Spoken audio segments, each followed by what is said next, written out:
Welcome to HP Tuner's Ford Gen 1 Coyote Training Part 5.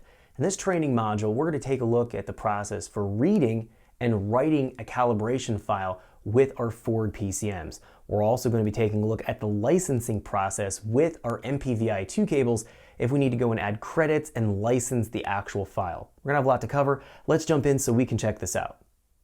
Okay, so let's get started. We're going to be taking a look at doing the read and write process using our VCM editor software for our Ford PCMs.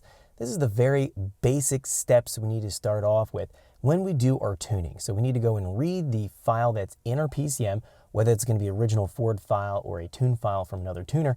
We want to go and learn how to save that properly, and then we want to know how to go in and flash it back to the ECU if we make modification changes so that everything is going to run properly based on the modifications that we've done to the actual vehicle. So the actual hard modifications, whether it's naturally aspirated, supercharged, turbocharged, larger injectors, different throttle body, whatever the mods are going to be, we're going to have to update them. We're going to learn how to do that in the training course, but this is going to be the very first step in getting started doing any tuning.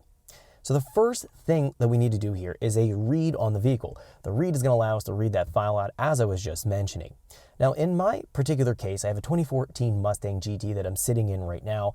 I have my MPVI 2 cable plugged into the OBD2 port. I have the USB cable plugged into my MPVI 2 cable, and then the USB cable is then plugged into my laptop. So I also have the ignition key on in the vehicles. The engine's not running, so we're ECU's powered on all the way, and we're ready to do our read.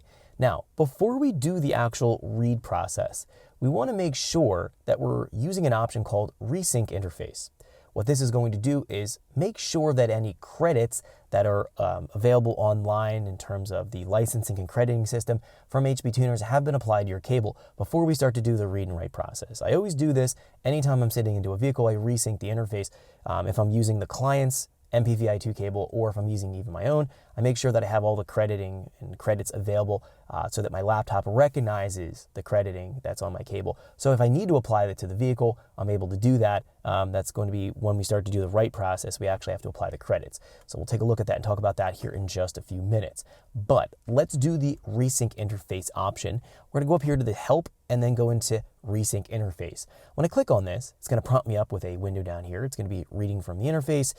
And right now it's showing here that it's kind of freezing up. Sometimes this happens. I might need to do a key cycle on my ignition key here in the vehicle, or I also might have to unplug my MPVI 2 cable and then plug it back in. Sometimes it gets stuck. Let me go ahead and do that. Let's click close here. Let me key off the ignition key on the vehicle.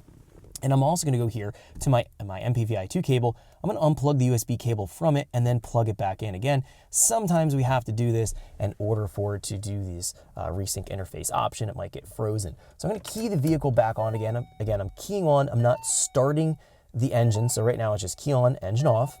We can hear the chiming start to happen here in the car. You'll hear the same thing in your car you're sitting in.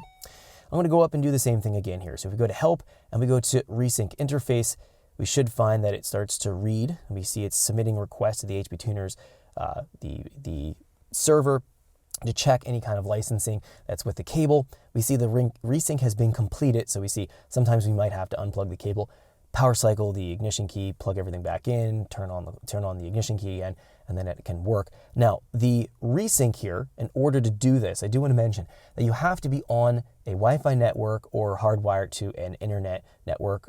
If you're not, it won't work. So it actually looks, it sends a signal to the HP Tuner server through the actual software here. So if you're not on a Wi-Fi network or internet, this won't work, and you can never apply any credits to your cable in order to do the writing process we're going to take a look at next. So make sure you're on an actual internet connection when you do that resync option. You see that's completed. Let's click close, and now we can go to the top of our software here and take a look at our icon. We see this EEPROM chip with a green up arrow. This is where we click on to read the vehicle. So we want to go ahead and do that right now. So we're going to click Read Vehicle, and we find our window pops up here, and this is where we click the second option to read. Now we could go here to gather info. It's going to gather some information about the vehicle before we read the file. I'm not interested in that right now. We can take a look at that at a later point in time. We want to just click Read. So again, ignition key powered on, engine not running. We go ahead and click Read. So what this is going to do is initiate that read. Now this might take a few minutes It's going to tell me here how long it's going to take. Thanks for checking out our teaser clip. If you want to see the rest of this video and more than 500 hours of current EFI training we have to offer, make sure you click right here. If you want to go and check out more teaser clips from this training course, click here. And you don't want to miss any of the videos we're going to be releasing on this channel, so make sure you subscribe and click here. Thanks for watching, and I'll see you guys later.